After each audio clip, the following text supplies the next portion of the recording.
Bismillah. Assalamualaikum warahmatullahi wabarakatuh. Mga kapatid, ngayon tatalakayin ko sa inyo ang mga bagay na palagi nating naririnig sa mga Kristiyano at mga Muslim pero hindi na iintindihan sa halos lahat ng mga Kristiyano, hindi nila naiintindihan.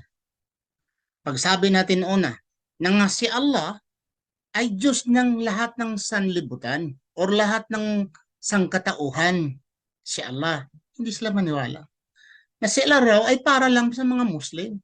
Sasabihin naman natin na may mga Arabong Kristiyano. May mga Kristiyano, Arabo, hindi God ang tawag nila dahil English, hindi Diyos dahil Espanyol. Sila ho ay mga Arabo. Ang tawag nila sa Diyos ay Allah. Ay hindi sila maniwala eh. Pinipili talaga nila ng Allah ay Moon God o ano pang sinatawag nila, God of the pagan, etc. Naku, kahit anong paliwanag, okay, pabayaan na natin dahil ayaw niyo aksipin. Pero yung sarili niyong lengguwahe mismo tungkol sa isang bagay na pinaka-importante sa inyo, hindi rin ninyo naintindihan.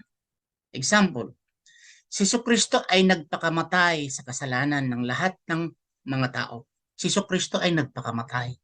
Hinuhugasan, binabayaran ang lahat ng kasalanan. Lahat ng Kristiyano ay naniwala nito. At lahat ng Kristiyano ay tumatanggap nito. Ha? Tanungin mo ang Kristiyano, tanggap mo ba na si Jesucristo ay nagpakamatay alang-alang sa inyong kasalanan? Tanungin mo, ang Jehovah's Witness, ang Iglesia ni Cristo, ang Romano Katoliko, ang Sabadista, ay naniwala nito. What's the use of preaching to the people, to the Christian themselves, both Christians, na kayo ay naniwala, ang Katoliko naniwala nga si Jesucristo nagpakamatay, ang Sabadista, lahat ng Kristiyano, naniniwala kayo nga si Jesucristo ay naghugas sa inyong kasalanan, siya ay nagpakamatay. Naniwala kayo lahat, pat ulit-ulit eh, naka-umay, nakabingi na eh. No? At hindi niyo naintindihan pa rin yung sinasabi ninyo. Dahil kung kayo talagang hinuhugasan na ang inyong lahat ng kasalanan, bakit pumunta kayo sa simbahan at umiiyak-iyak pa kayo at nagsasabi, Panginoon, patawarin mo sa mga kasalanan. Diyos ko, pupunta pa sa pare, Padre, nagnakaw ako. Padre, nangangalunya ako. Padre, nakagamit ako or ginagamit ako, Padre. Di ba? Nagkumpisa. Anong isasagot ng pare? Sabihin sana ng pare, mga anak, hindi nyo alam, pinatawad na kayo. Pinatawad na kayo ni Jesucristo sa kanyang dugo. Ha? Bakit pa sabihin ninyo nga, magawa kayo ng ganito, magbigay kayo ng halad, memorize kayo ng Ave Maria, mag-memorize kayo ng Our Father na ganito, ganito, para mapatawad kayo. Hindi mo ba alam mga padre, yung sinasabi niyo nga si Jesucristo ay naghugas sa lahat ng kasalanan. Ha? Di kung nandoon kayo sa simbahan, ha?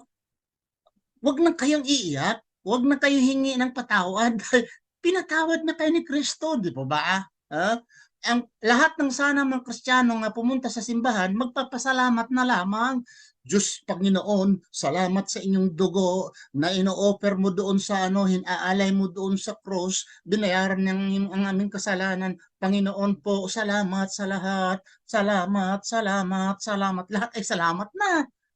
Huwag nang magdasal na patawarin mo ako dahil pinatawad ka ni. Yun ang turo ng simbahan, pastor, ministro, o reverend, o pare. Yan ang mensahe nga pinatawad ka na, tanggapin mo lang si Jesucristo, ay ka na, tanggap ka na, malinis ka na. Pero hindi nyo naintindihan eh. Humihingi pa rin kayo ng patawad. Example para maintindihan ninyo. May isang tindahang malaking tindahan, isang grocery. Nangutang ka ng bigas, nangutang ka ng mga sardinas, nangutang ka ng noodles, o ano pa yung pagkain mo, gatas, sa laki-laki ng utang mo, ay talagang umiiyak ka sa may-ari, patawarin kami muna makabayad, sir, kanitong buwan na ito, dahil malaki ang kompromiso namin, may utang kami sa inyo, hindi kami makabayad dahil ang laki ang utang namin. Pero narinig ng isang milyonaryo, ng philanthropist na milyonaryo, narinig niya. Sinabihan niya yung may utang, huwag nang problemahin. Yung utang mo, ako nang bahala, babayaran ko na yan. Tapos sabihin din niya doon sa nauutangan, babayaran ko na ang utang niya. Ha? Ha? O si Maria Juan Tampurana, bayaran ko na ang utang niya. Ilabang libo ang utang niya, 20 mil, bayaran ko yan lahat, ha? Ha? Ikaw may-ari ng tindahan grocery nito. Bayaran ko. Nandito rin yung si Maria Tampurana, o ano, bayad na ha, bayad na ang utang mo. Kasi milyonaryo ako, naawa sa kanya, binayaran ko na. Kinabukasan, si Maria Tarpulana nandoon naman, patawarin mo ako. Dahil hindi ako makabayad ngayon. May utang na ako. Ang laki ng utang ko, hindi ko nakabayad. Sabihin ng may-ari ng tindahan, di ba kahapon, ang tao na isang milyonaryo, di ba binayaran yung utang? Bayad ka na. Bayad ka na. Hindi, patawarin mo ako, hindi ako makabayad. Kasi ang aking utang, ang laki-laking utang ko, patawarin mo ako. Anong sabihin ng may-ari ng tindahan?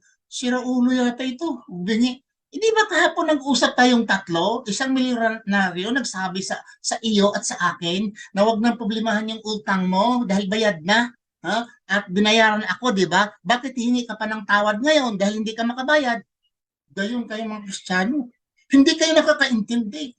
If Jesus Christ died for your sin and washed out your sins, bakit why you are asking all his forgiveness? Forgive lahat ng kasalanan mo eh. Lahat, maliit, malaki, bayad na niya ni Kristo. Huwag ka nang hingi. Oh, kinakalihan pa yung tuhod mo, kinakakalihan pa yung tuhod mo sa kaluhod-luhod, kung ano pang awit-awit ang gawin mo, basa ka ng Biblia para mapatawad ka sa kasalanan. Nang ibig sabihin, hindi kayo naniwala. Sa sarili niyong salita, hindi kayo naniwala. Na pinatawad na kayo, kaya pinatawad na kayo, wag na kayong magbuklat-buklat ng Biblia kung wag na kayong magdasal na patawarin mo ako sa ngalan ni Kristo na aming personal na manluluwas, patawarin mo kami. Wag na, hindi nyo naintindihan kayo mga Kristiyano. Ito'y katibayan, katunayan na kayo mga Kristiyano, nagtuturo kayo sa mga bagay, lumalabas sa inyong bunganga, lumalabas sa inyong tainga o ano pa, pero hindi nyo naintindihan.